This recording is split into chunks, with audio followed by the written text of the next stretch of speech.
प्यारे बच्चों नमस्कार। मैं एक बार फिर स्वागत करता हूं आपका अपने YouTube channel learn mathematics with Tekchand में। आज हम कक्षा 9वीं का विषय गणित में अध्याय 8 जिसका नाम चतुर्भुज है कि प्रश्नावली 8.2 करेंगे। उम्मीद करता हूं कि आप इस प्रश्नावली को ढंग से समझेंगे और साथ में जो भी प्रश्न मैं कराऊंगा उनको रिवाइज भी करेंगे और उनके डायग्राम्स वगैरह जो है ढंग से देखकर उन्हें भी बनाने की कोशिश करेंगे। तो शुरू करते हैं। सबसे पहले हम प्रश्नावली 8.2 का पहला प्रश्न शुरू करते हैं। पहला प्रश्न है ABCD एक चतुर्भुज है जिसमें PQRS क्रमशः भुजाओं AB, BC, CD और DA के मध्य बिंदु हैं। AC उसका एक विकर्ण है। देखिए AB का मध्य बिंदु P है, ध्यान दीजिए। BC का मध्य बिंदु Q है, CD का मध्य बिंदु R है और DA का मध्य बिंदु S है। तो आकृति में आप देख सकते हैं कि किस प्रकार PQRS एक चतुर्भुज के अंदर एक और चतुर्भुज बन रहा है। AC विकर्ण है तो उसमें हमने दर्शाना है कि SR समांतर है AC और SR बराबर है 1/2 AC। दूसरा PQ बराबर है SR। तीसरा PQRS एक समांतर चतुर्भुज है। ये तीन चीज़ें हमने प्रश्न 1 में जो है दर्शानी है। तो देखिए त्रिभुज ADC में S भुजा DA का मध्य बिंदु है, R भुजा CD का मध्य बिंदु है और जैसे कि हमने प्रमेय 8.9 पढ़ी थी उसके अनुसार किसी त्रिभुज की किन्हीं दो भुजाओं के मध्य बिंदुओं को मिलाने वाला रेखाखंड तीसरी भुजा के समांतर और तीसरी भुजा का आधा होता है।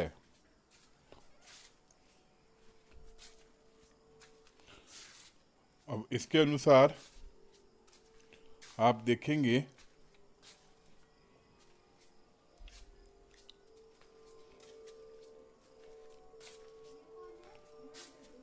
कि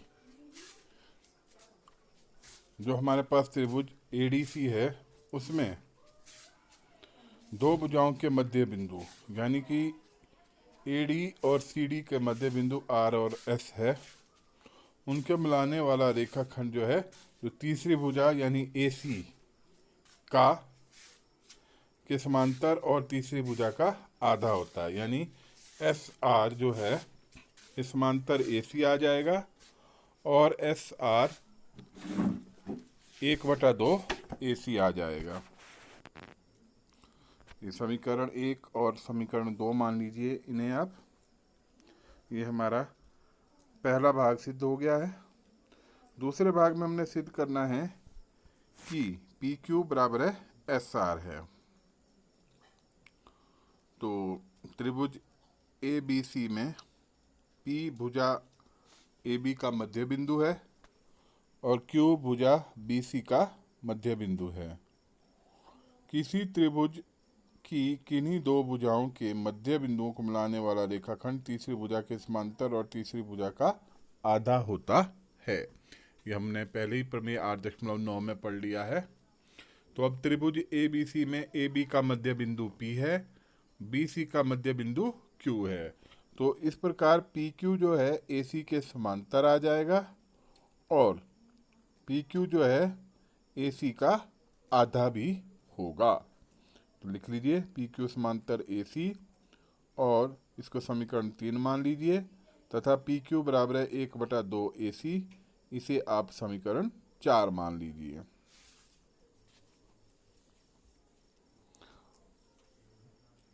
क्योंकि SR बराबर है 1/2 AC, ये हम समीकरण 2 में हल कर चुके हैं। तो पी क्यू बी बराबर है 1/2 AC, ये समीकरण 4 में हल कर चुके हैं। तो समीकरण 2 और समीकरण 4 को हल करने पर आप देखेंगे कि पी क्यू बराबर है SR आ जाएगा। पी क्यू बराबर SR आएगा। ये समीकरण 5 भी हुआ और ये दूसरा भाग हमारा सिद्ध भी हो गया। तीसरे भाग में हमने सिद्ध करना है कि पी क्यू आर एस एक समांतर चतुर्भुज है। क्योंकि देखिए हमने समीकरण 1 में सिद्ध किया था कि एस आर पी क्यू के समांतर है, सॉरी ए सी के समांतर है, और समीकरण 3 में हमने सिद्ध किया कि पी क्यू ए सी के समांतर है। तो जब हम समीकरण 1 और 3 को हल करेंगे तो समीकरण 1 और 3 को हल करने पर हम पाएंगे कि एस आर समांतर आ जाएगा पी क्यू के, यानी पी क्यू समांतर है एस आर। ये हो जाएगा, ये समीकरण 6 हो गया हमारे पास। पी क्यू बराबर है एस आर, ये हमने समीकरण 5 में पढ़ा, और पी क्यू समांतर एस आर भी हमने समीकरण 6 में कर लिया है। तो अब हम इसमें प्रमेय लगाएंगे। तो प्रमेय 8.8 कहती है कि कोई चतुर्भुज एक समांतर चतुर्भुज होता है यदि उसकी सम्मुख भुजाओं का एक युग्म बराबर हो और समांतर हो। तो इसके अनुसार हम देखेंगे कि हमारे पास पी क्यू आर एस एक समांतर चतुर्भुज बन जाएगा। देखिए यहाँ पर हमारे पास आर एस जो है पी क्यू के समांतर है और बराबर भी है। तो हमारे पास ये सिद्ध हो जाता है कि पी क्यू आर एस एक समांतर चतुर्भुज है। तो इस प्रकार प्रश्न नंबर 1 हल हो गया है। अब हम करेंगे प्रश्न नंबर 2। इसमें ए बी सी डी एक समचतुर्भुज है और पी क्यू आर एस क्रमशः भुजाओं A B B C C D और डी ए के मध्य बिंदु है। दर्शाइए कि चतुर्भुज पी क्यू आर एस एक आयत है। तो दिया गया है हमारे पास क्या है, ए बी सी डी एक समचतुर्भुज है, पी भुजा ए बी का मध्य बिंदु है, क्यू भुजा बी सी का मध्य बिंदु है, आर भुजा सी डी का मध्य बिंदु और एस भुजा डी ए का मध्य बिंदु है। तो जो ये हमारे पास पी क्यू आर एस को जोड़ने से आकृति बन रही है, हमने ये दर्शाना है कि यह एक आयत है। हमें सिद्ध क्या करना है कि पी क्यू आर एस एक आयत है।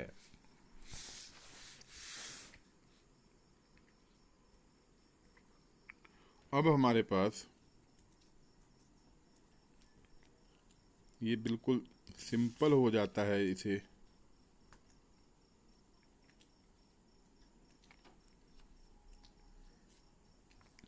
देखिए रचना में सबसे पहले आप क्या करेंगे, शीर्ष ए और सी को आपस में जोड़ दें, शीर्ष बी और डी को आपस में जोड़ दें। तो क्यू भुजा बी सी का मध्य बिंदु है, आर भुजा सी डी का मध्य बिंदु है।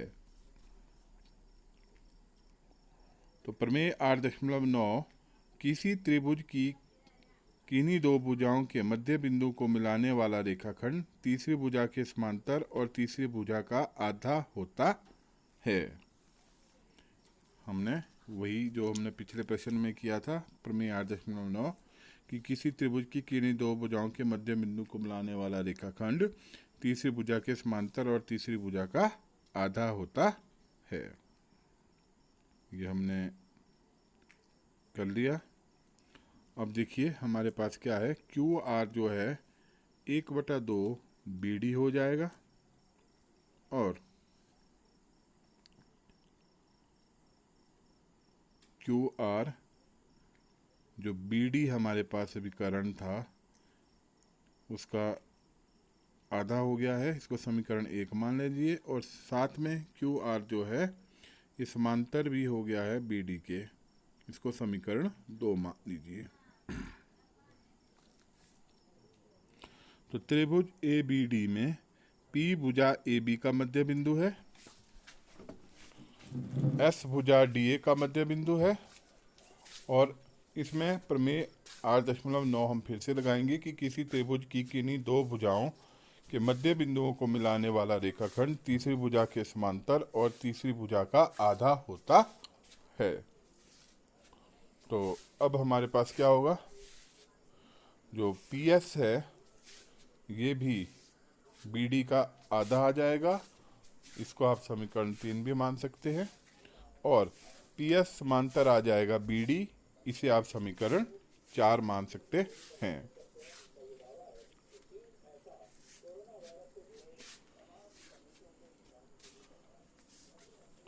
तो QR बराबर है 1/2 BD समीकरण 1, और समीकरण 3 में PS भी 1/2 BD था। तो समीकरण 1 बराबर है समीकरण 3 है। तो इस प्रकार से हमारे पास QR जो है PS के बराबर आ जाएगा। QR बराबर है PS हो जाएगा, या PS आप QR के बराबर कह सकते हैं।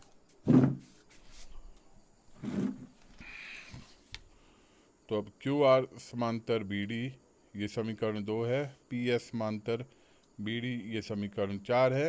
अर्थात आप कह सकते हैं समीकरण 2 और समीकरण 4 को हल करने पर आप कह सकते हैं कि PS जो है ये समांतर QR है। इसे समीकरण 6 लिख लीजिए। अब क्योंकि PS बराबर है QR समीकरण 5 में हमने माना, और PS समांतर QR समीकरण 6 में हमने माना, तो प्रमेय 8.8 फिर से कहती है कि कोई समचतुर्भुज या कोई भी चतुर्भुज एक समांतर चतुर्भुज होता है यदि उसकी सम्मुख भुजाओं का एक युग्म बराबर हो और समांतर हो। तो इसके अनुसार हम कह सकते हैं कि PQRS एक समांतर चतुर्भुज है। देखिए मैंने डायग्राम में शो कर दिया है कि PQ बराबर है SR है, समांतर चतुर्भुज की सम्मुख भुजाएं, और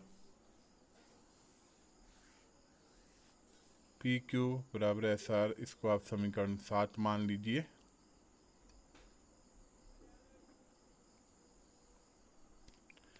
ABCD एक समचतुर्भुज है, AB बराबर है BC बराबर है CD बराबर है DA।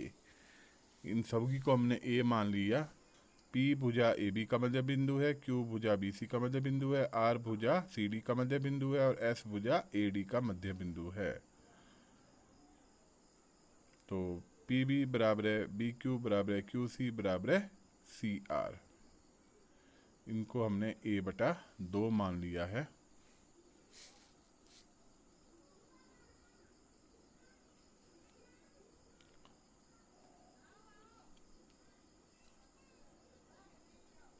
PB बराबर है BQ बराबर है QC बराबर है CR बराबर है A/2।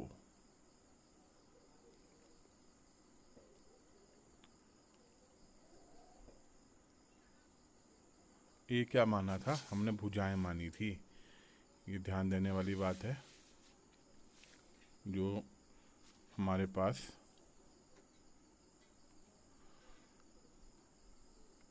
अब त्रिभुज PBQ में ध्यान से देखिए, PB बराबर है BQ, ये बराबर है A/2 के,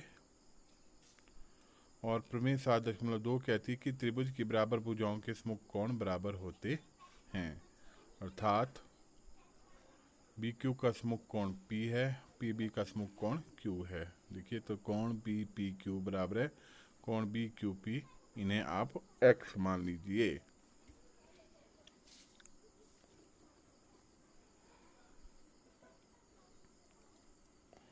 कोण BPQ प्लस कोण B प्लस कोण BQP ये हमारे पास बराबर है 180 डिग्री आ गया है।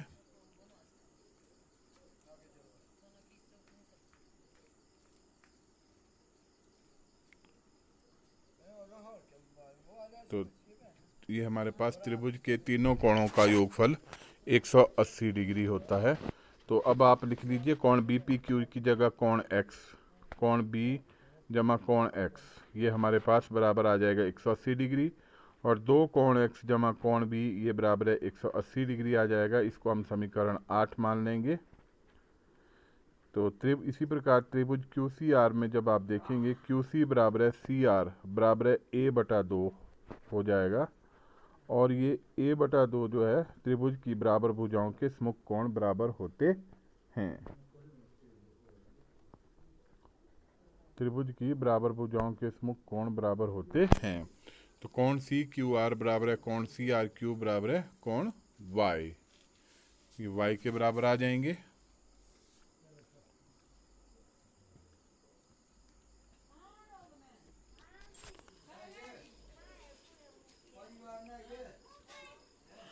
कोण सी क्यू आर जमा कोण सी बराबर जमा कोण सी आर क्यू ये भी 180 डिग्री।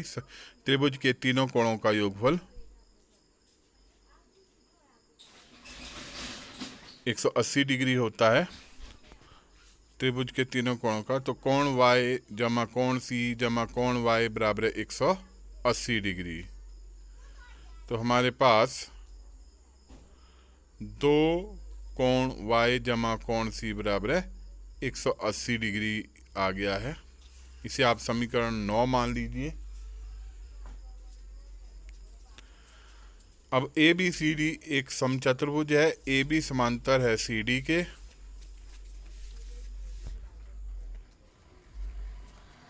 तो 2 समांतर रेखाओं ए बी और सी डी को एक तिर्यक रेखा बी सी प्रतिच्छेद करती है। तो हम प्रमेय 6.4 यदि एक तिर्यक रेखा 2 समांतर रेखाओं को प्रतिच्छेद करे तो तिर्यक रेखा के एक ही ओर के दोनों अंतःकोणों का योग 180 डिग्री होता है।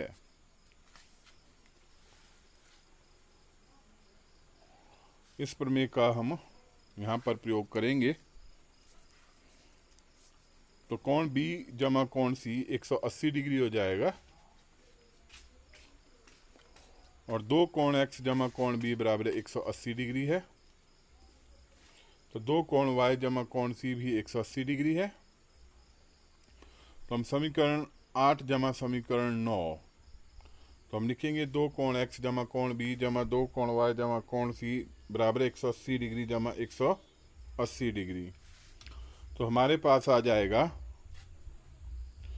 2 कोण एक्स जमा 2 कोण वाई 2 इससे कॉमन ले लीजिए ब्रैकेट में कोण एक्स जमा कोण वाई जमा कोण बी जमा कोण सी बराबर है 360 डिग्री आ जाएगा हमारे पास। तो कोण बी जमा कोण सी बराबर 180 डिग्री ये समीकरण 10 है। और कोण 2 कोण एक्स जमा कोण वाई ये बराबर है 180 डिग्री है जमा 180 डिग्री बराबर है 360 डिग्री। तो जब हम इसे हल करेंगे तो 2 गुणा कोण एक्स जमा कोण वाई बराबर है 180 डिग्री आ जाएगा। 360 डिग्री में से 180 डिग्री हम माइनस कर लेंगे तो ये हमारे पास 180 डिग्री आ जाएगा। तो कोण एक्स जमा कोण वाई 180 डिग्री बटा 2 यानी कि ये 180 को 2 से भाग करेंगे तो कोण एक्स जमा कोण वाई 90 डिग्री आ जाएगा। तो ये हमारे पास समीकरण 11 आ गई है। तो कोण x जमा कोण y बराबर है 90 डिग्री ये समीकरण 11 आई है। उसी प्रकार कोण x जमा कोण q जमा कोण y बराबर है 180 डिग्री ये रैखिक युग्म है हमारे पास। तो रैखिक युग्म के अनुसार कोण x जमा कोण q जमा कोण y बराबर 180 डिग्री कोण q जमा कोण x जमा कोण y बराबर है 180 डिग्री। तो अब आपको हमारे को पता है कि कोण x जमा कोण y 90 डिग्री होता है। तो कोण q जमा 90 डिग्री बराबर 180 डिग्री आ जाएगा। कोण q बराबर आ जाएगा 180 डिग्री माइनस 90 डिग्री तो ये आ जाएगा कोण q बराबर 90 डिग्री। तो कोण q बराबर है हमारे पास कोण s के ये भी बराबर है 90 डिग्री आ जाएगा। समांतर चतुर्भुज के सम्मुख कोण बराबर होते हैं। तो इसी प्रकार से कोण P बराबर है कोण R समांतर चतुर्भुज के सम्मुख कोण हैं ये बराबर हैं। तो जब ये बराबर होंगे तो आप देखेंगे कोण Q 90 डिग्री है तो कोण S 90 डिग्री है। तो कोण P बराबर है कोण R है, तो कोण P जमा कोण Q जमा कोण R जमा कोण S बराबर है 360 डिग्री। तो हमारे पास कोण Q और कोण S 90 डिग्री है, तो कोण P जमा 90 डिग्री जमा कोण P जमा 90 डिग्री बराबर 360 डिग्री। तो 2 गुणा कोण P बराबर 180 डिग्री। तो हम देखेंगे कोण P का मान भी हमारे पास 180 डिग्री बटा 2, यानी कि 180 को अगर आप 2 से भाग देंगे तो कोण P का मान हमारे पास आ जाएगा 90 डिग्री। कोण P का मान हमारे पास 90 डिग्री आ जाएगा। तो क्योंकि कोण P और कोण R बराबर है तो R भी हमारे पास 90 डिग्री। तो हम देखते हैं कि कोण P भी 90 डिग्री आया, कोण Q भी 90 डिग्री आया, कोण R भी 90 डिग्री आया, कोण S भी 90 डिग्री आया। अब क्योंकि PQ बराबर है SR है समीकरण 7 से, तो इसी प्रकार से PS बराबर है QR है समीकरण 5 से। अब हमारे पास आमने सामने की भुजाएं बराबर हैं, तो एक चतुर्भुज जिसमें सम्मुख भुजाओं के दोनों युग्म बराबर हों और प्रत्येक कोण 90 डिग्री हो तो ऐसा चतुर्भुज आयत कहलाता है। तो यही हमने सिद्ध करना था कि ये जो PQRS है ये एक आयत बनेगा। तो इस प्रकार से हमने यह सिद्ध कर लिया है कि PQRS एक आयत है। तो अब हम इसके बाद प्रश्न नंबर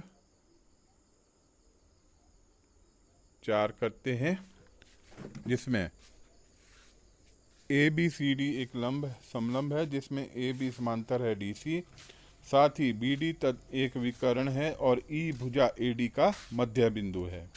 E से होकर एक रेखा AB के समांतर खींची गई है जो BC को F पर प्रतिच्छेद करती है। दर्शाइए कि F भुजा BC का मध्य बिंदु है। तो दिया गया है ABCD एक समलंब है, AB समांतर DC है, BD एक विकर्ण है, E भुजा AD का मध्य बिंदु है और DE बराबर है AE है। E से होकर एक रेखा AB के समांतर खींची गई है जो BC को F पर प्रतिच्छेद करती है।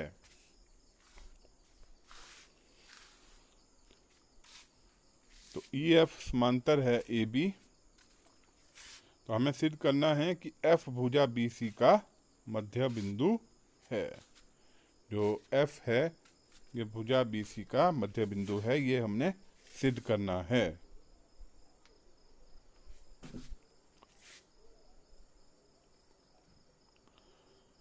तो यानी कि CF बराबर है BF, ये हमारे को शो करना पड़ेगा। तो माना कि रेखा EF विकर्ण BD को बिंदु G पर प्रतिच्छेद करती है, तो त्रिभुज ABD में E भुजा AD का मध्य बिंदु है,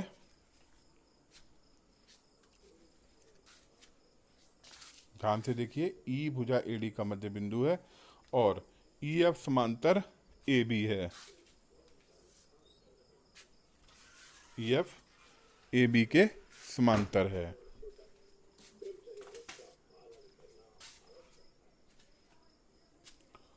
साथ में आप देखेंगे कि EG जो है ये भी समांतर AB होगा, क्योंकि अगर EF समांतर है तो EG भी समांतर होगा AB के। तो प्रमेय 8.10 में मैंने पढ़ा, किसी त्रिभुज की एक भुजा के मध्य बिंदु से दूसरी भुजा के समांतर खींची गई रेखा तीसरी भुजा को समद्विभाजित करती है।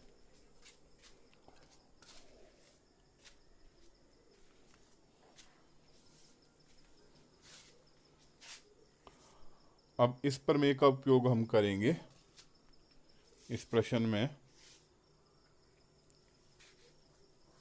तो आप देखेंगे कि G भुजा BD का मध्य बिंदु होगा और BG DG के बराबर होगा। इसको हम समीकरण 1 मान लेंगे। तो अब AB समांतर है DC के, ये दिया हुआ है हमारे पास। तो EF समांतर है AB, ये भी दिया हुआ है हमारे पास।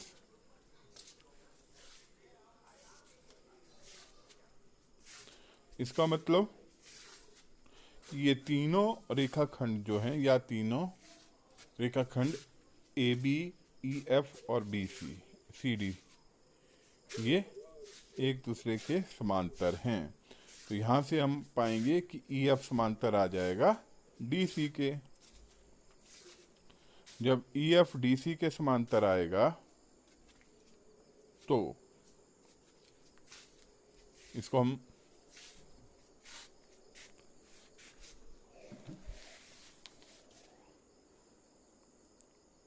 समीकरण ई एफ समांतर आ जाएगा डी सी के और जी एफ समांतर आ जाएगा डी सी को, समीकरण 2 मानेंगे। अब समीकरण 1 क्या था? जी भुजा बी डी का मध्य बिंदु है, इसको हमने समीकरण 1 माना था।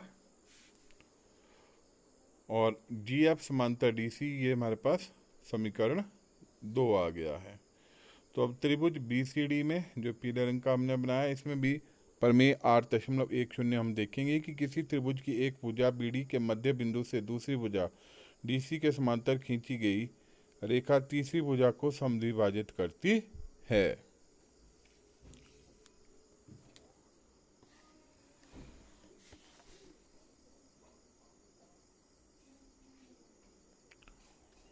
अब इस का उपयोग हम फिर से करेंगे।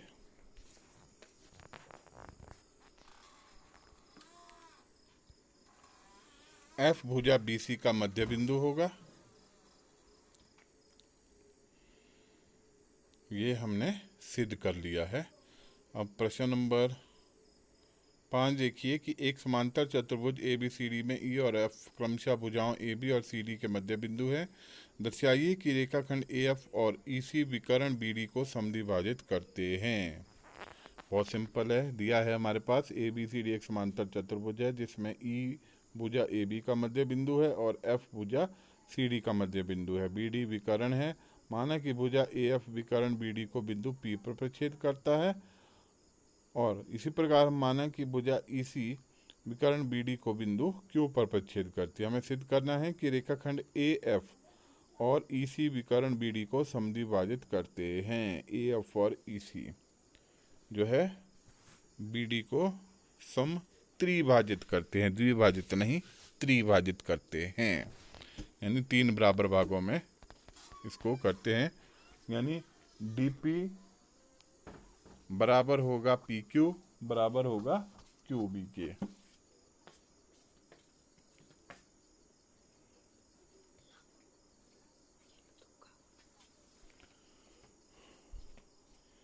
अब इसी प्रकार से ए ई बराबर है 1/2 ए बी और ई भुजा ए बी का मध्य बिंदु है।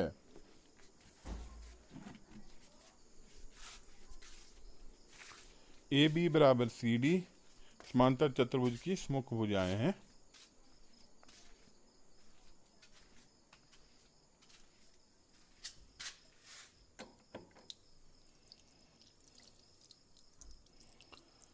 अब दोनों में अगर हम अपनी ओर से आधा जोड़ दें तो 1/2 ए बी बराबर है 1/2 सी डी, ये भी हो सकता है।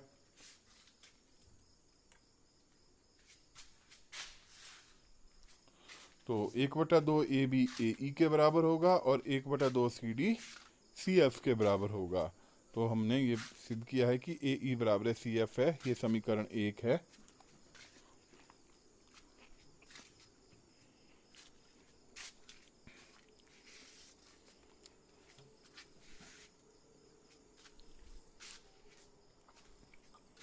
अब क्योंकि ये सिद्ध हुआ है अभी कि ए ई बराबर है सी एफ के, तो ए ई समांतर भी है सी एफ के, इसको हम समीकरण 2 मान लेंगे।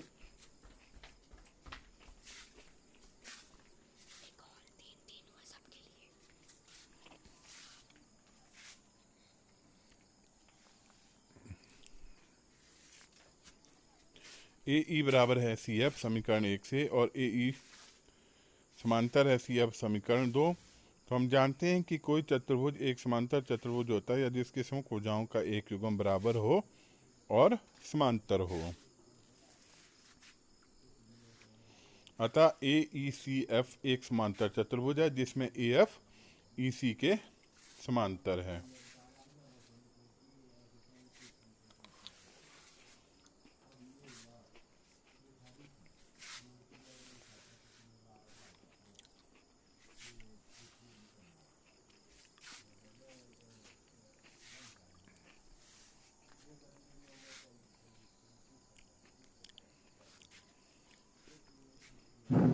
हम समीकरण 3 देखिए कि ए एफ समांतर है ई सी के,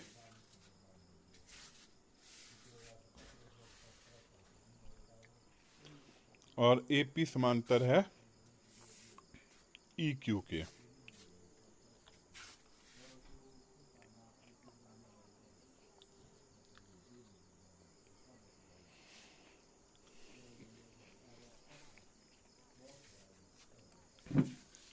तो हम पाएंगे कि पी एफ समांतर है क्यू सी, ये हमने समीकरण 5 में निकाला था। तो अब देखिए त्रिभुज ए बी पी में ई भुजा ए बी का मध्य बिंदु है, ए पी समांतर ई क्यू है समीकरण 4 से। तो हम प्रमेय 8.10 फिर से पढ़ेंगे कि किसी त्रिभुज का एक भुजा के मध्य बिंदु से दूसरी भुजा के समांतर खींची गई रेखा तीसरी भुजा को समद्विभाजित करती है। तो हमारे पास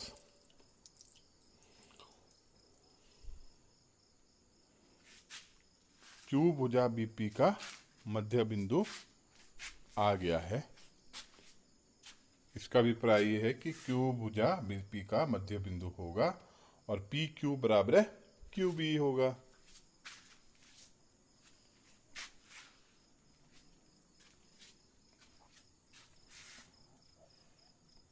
अब त्रिभुज सी डी क्यू में आप देखिए एफ भुजा सी डी का मध्य बिंदु है और पी एफ समांतर क्यू सी, ये समीकरण 5 में हमने देखा था कि पी एफ समांतर क्यू सी है। फिर से हम वही प्रमेय 8.10 को रिपीट करेंगे और इसके अनुसार किसी त्रिभुज की एक भुजा सी डी के मध्य बिंदु से दूसरी भुजा क्यू सी के समांतर खींची गई रेखा तीसरी भुजा डी क्यू को समद्विभाजित करती है।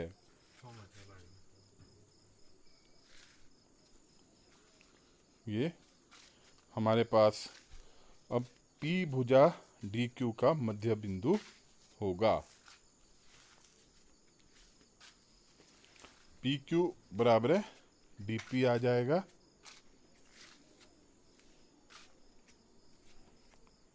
ये समीकरण 7 मान लीजिए इसको।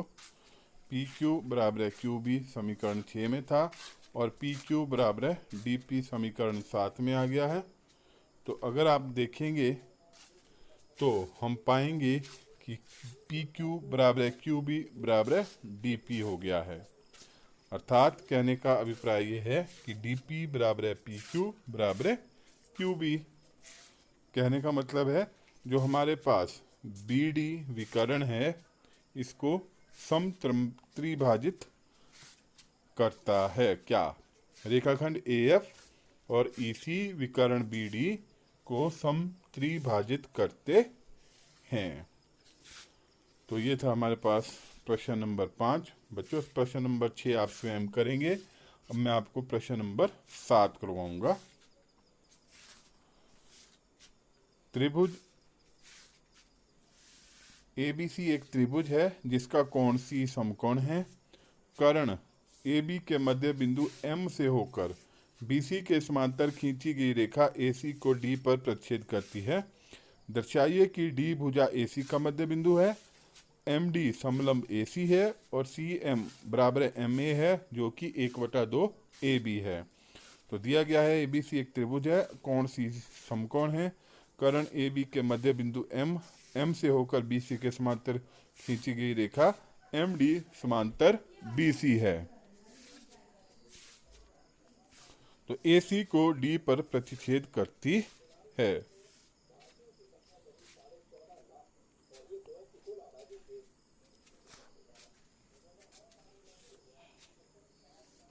तो त्रिभुज ABC में आप देखिए M भुजा AB का मध्य बिंदु है और MD समांतर BC है। तो प्रमेय 8.10 कि किसी त्रिभुज की एक भुजा AB के मध्य बिंदु से दूसरी भुजा BC के समांतर खींची गई रेखा तीसरी भुजा AC को समद्विभाजित करती है।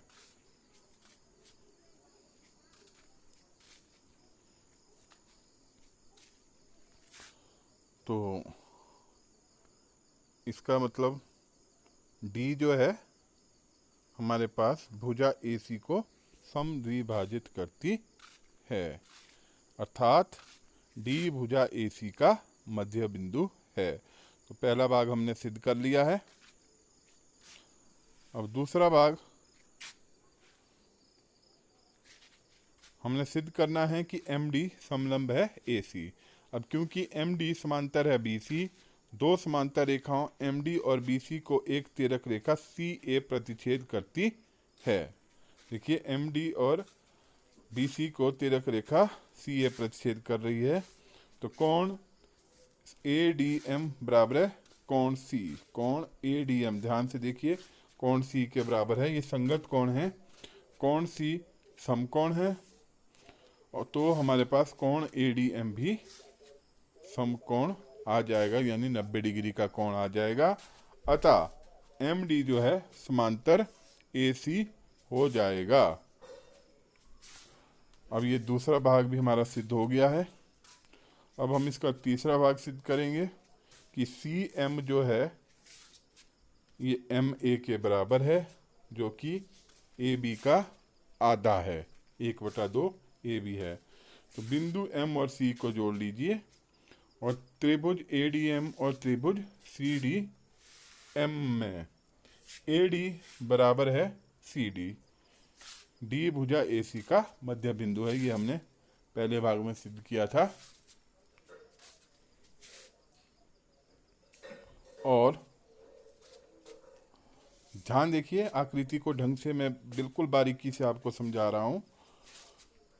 कोण ADM बराबर है कोण CDM, ये 90 डिग्री के बराबर है। हमने दूसरे भाग में सिद्ध किया था कि MD समलंब है AC।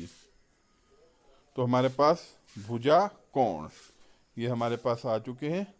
और अब DM बराबर है DM, ये उभयनिष्ठ भुजा है, यानी कॉमन भुजा है दोनों त्रिभुजों की।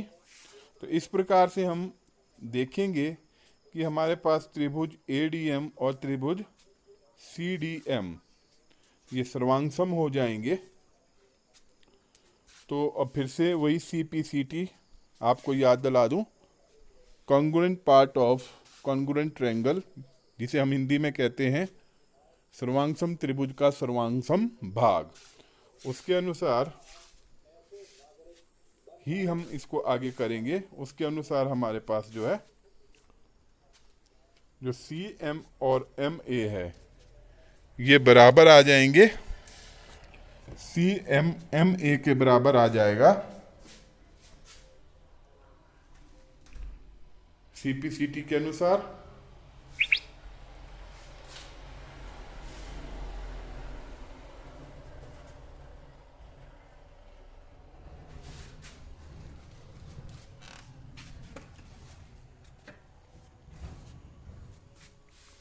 अब क्योंकि हमने दिया गया है कि M बिंदु कर्ण AB का मध्य बिंदु है, तो AM हमारे पास 1/2 AB, उसी प्रकार CM बराबर है MA, ये हमारे पास 1/2 AB हो जाएंगे। तो इस प्रकार से हमारा प्रश्न नंबर 7 भी हल हो जाता है। तो प्यारे बच्चों, उम्मीद करता हूँ कि आपको आज पढ़ाए गए प्रश्न समझ आए होंगे। तो सभी बच्चों से अपील है कि आप मेरे YouTube channel learn mathematics with Tekchand को सब्सक्राइब करें, शेयर करें, लाइक करें और हाँ, बेल आइकॉन को प्रेस करना ना भूलें, ताकि जब भी मैं नई वीडियो YouTube पर अपलोड करूं तो आपको नोटिफिकेशन आ जाए और आप इन सभी जो प्रश्न हैं उन्हें रिपीट भी करेंगे। उम्मीद करता हूं कि रफ कॉपी पर आप उन्हें प्रैक्टिस करेंगे। धन्यवाद।